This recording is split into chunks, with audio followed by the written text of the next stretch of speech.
Много често ние дерматолозите казваме, че кожните заболявания са външна проява на някакво вътрешно страдание или заболяване.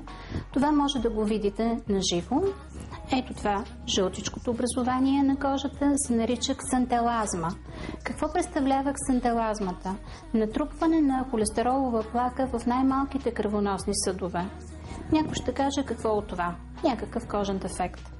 Не е така. Тази холестеролова плака говори, че някъде в организма има по същия начин натрупване и запушване на малките кръвоносни съдове. Къде ние не знаеме, но ако е в мозъка или в сърцето, може би по-нататък в по-късна възраст ще ни направят проблеми. Ето защо ние пращаме пациентите в лаборатория да си направят пълна кръвна картина, изследване на липидния профил и чернодробните ензими. Високото ниво на стрес, липсата на движение и лошото хранене са сериозна предпоставка за натрупване на така наречения лош холестерол.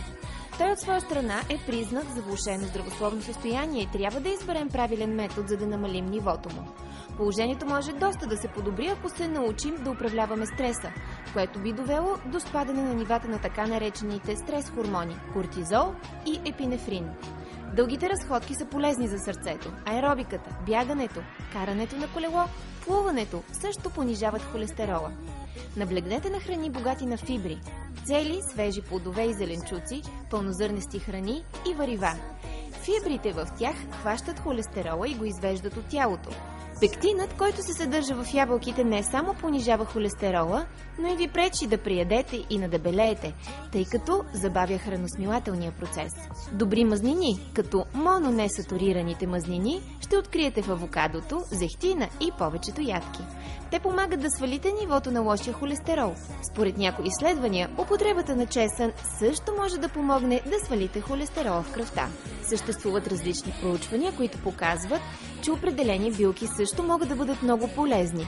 Такива са сминдух, листа от артишок, бял ръднец, босилик, джинджифил, куркума и розмарин. В крайна сметка, начинът ни на живот е водещ фактор за здравословното ни състояние, което пряко влияе и на външния ни вид.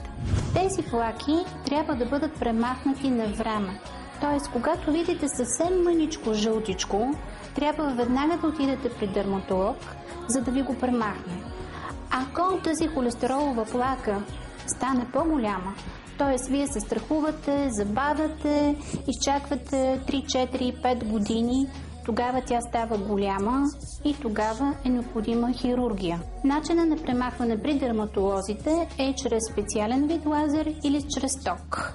Първо ще поставя опойка с една много маничка игличка, за да не усеща пациента.